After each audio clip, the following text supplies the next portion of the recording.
मौलाना मदनी ने टेरर के module doctor module को लेकर विवादित बयान दिया। अरशद मदनी ने कहा कि देश में जो मेयर है, दरअसल वो बयान दे रहे थे, वो विदेश की कंपैरिजन कर रहे थे। वो कह रहे थे कि न्यूयॉर्क में मेयर बन सकता है, लंदन का मेयर खान बन सकता है, मुसलमानों को नीचा हमारे देश में दिखाया जाता है, ये हमारे देश में मुमकिन क्यों नहीं है। उन्होंने कहा कि भारत में मुस्लिम यूनिवर्सिटी का वाइस चांसलर एक मुस्लिम क्यों नहीं बन सकता, अगर बन गया है तो उसे आजम खान की तरह जेल जाना ही पड़ेगा।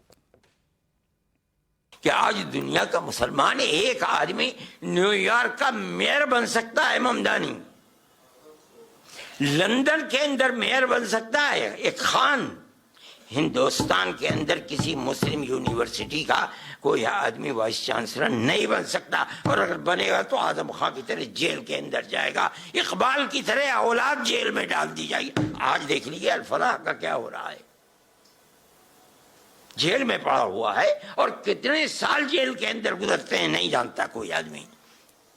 कौम, गवर्नमेंट मुल्क की आजादी के बाद इस पर लगी हुई है कि मुसलमान को सर नहीं उठाने देना है। आज उसका नतीजा है कि लोग ये कहते हैं कि मुसलमान के अंदर लीडर चाह रहे। क्या कहते हो तुम? मुसलमान कौम कोई बांझ थोड़ी है, अगर नहीं थी तो वहां कैसे बन गए?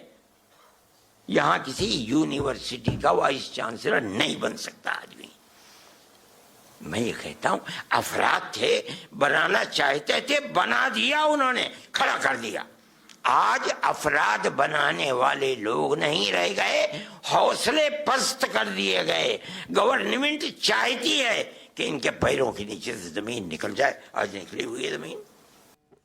अब अरशद मदनी जो बयान दे रहे हैं, क्या उनको पता है कि अल-फलाह यूनिवर्सिटी में क्या चल रहा था, कितने आतंकवादी थे, कितनी बड़ी साजिश रची जा रही थी, और दिल्ली में जिस तरीके का ब्लास्ट हुआ उसमें मासूम लोगों की जिंदगी खत्म हो गई, तो कौन जिम्मेदार है? अब मौलाना मदनी ने बयान दिया तो मुस्लिम धर्मगुरुओं ने इसका विरोध भी किया है। ऑल इंडिया इमाम ऑर्गेनाइजेशन के चीफ इमाम उमर अहमद इलियासी ने कहा कि मदनी ने अराजकता पैदा करने के लिए ये बयान दिया है। जिस तरह से मौलाना अरशद मदनी का सामने बयान आया है, मैं उसकी मजम्मत करता हूं, बहुत निंदा भी करता हूं कि इस समय उन्होंने ये जो बयान देकर देश के माहौल को खराब करने जैसा बयान है, लोगों के अंदर डर पैदा करने जैसा बयान है, देश के अंदर अराजकता पैदा हो उसका बयान है। जिस तरह से वो एक जिम्मेदार संगठन के जिम्मेदार व्यक्ति हैं, उनको अपनी जिम्मेदारी का ध्यान रखते हुए इस तरह के बयान नहीं देने चाहिए थे।